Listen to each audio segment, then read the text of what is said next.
BJP প্রার্থী তার সঙ্গে কথা বলেছিলেন আমাদের প্রতিনিধি অর্ণব।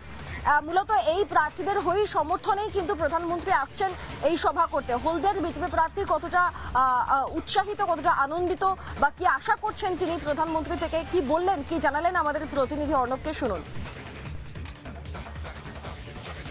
যেটা জানতে চাইবো যে এই হলদিয়া শিল্পাঞ্চল একটা সময় স্বপ্ন দেখিয়েছিল, কিন্তু সেই স্বপ্ন আজকে ভঙ্গ হয়েছে। প্রধানমন্ত্রীর মঞ্চ থেকে সবাই আশা করছেন শিল্পের পুনরুজ্জীবনের। আপনিও কি সেই একই দিকে? আজ 15 বছর হলদিয়া শিল্পাঞ্চল শুকিয়ে গেছে। সেই শিল্পাঞ্চলকে পুনর্জীবিত করতে, সেই শিল্পাঞ্চলকে উদ্ধার করতে আজকে আমাদের ভারতবর্ষের যশস্বী প্রধানমন্ত্রী আগামীকাল সকাল 10:30টায় হলদিয়ায় আসবেন হেলিপ্যাড গ্রাউন্ডে। আমি হলদিয়া বন্দরের একজন কর্মী ছিলাম। আমার স্বপ্ন থাকবে হলদিয়া বন্দরকে যাতে পুরনো অবস্থায় আবার যাতে ফিরিয়ে আনা যায়।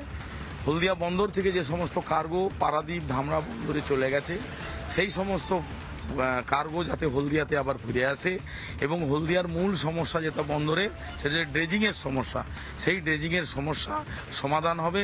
এটা 100%, এটা আমি আপনাদেরকে বলছি।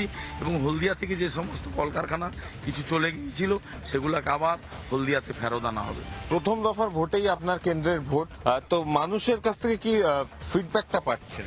দেখুন, মানুষের কাছে অদ্ভুত ছাড়া, মানে অবাক হয়ে যাবেন, আমি অভিভূত।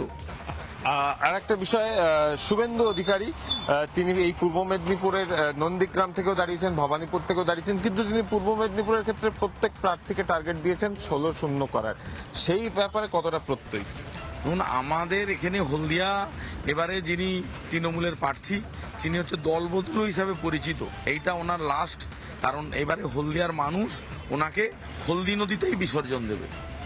কালকে প্রধানমন্ত্রীর সভা, সেই নিয়ে কতটা এক্সাইটেড? কারণ মঞ্চে থাকবেন প্রধানমন্ত্রীর সাথে আপনি। সে তো এক্সাইটেড। আমি 2019-এ ওনার সাথে মঞ্চে ছিলাম হলদিয়াতে, প্রথম যেবারে উনি আসেন, এবং টোটাল দায়িত্বেই আমি প্রতিবারেই থাকতাম, উনি জানাচ্ছে। এবারে তো আরো ভালো লাগছে যে আমি প্রার্থী আর মোদিজি আসছেন, এটা আমার কাছে স্বপ্ন। একবারই অনেক ধন্যবাদ। একবারই যেটা হলদিয়ার প্রার্থী বিজেপির, তিনি কিন্তু জানালেন যে আগামীকালের সভা ঘিরে কিন্তু তারাও এক্সাইটেড, এবং তার পাশাপাশি যদি দেখা যায় হলদিয়াকে ঘিরে তার কি স্বপ্ন রয়েছে সেটাকেও কিন্তু তিনি জানালেন। ক্যামেরায় শম্ভুনাথ পালের সঙ্গে অর্ণব মজুমদারের রিপোর্ট, রিপাবলিক বাংলা, হলদিয়া, পূর্ব মেদিনীপুর। নানা ধরনের কন্টেন্ট দেখার জন্য লাইক করুন, শেয়ার করুন আমাদের ফেসবুক পেজ, সাবস্ক্রাইব করুন আমাদের ইউটিউব চ্যানেল।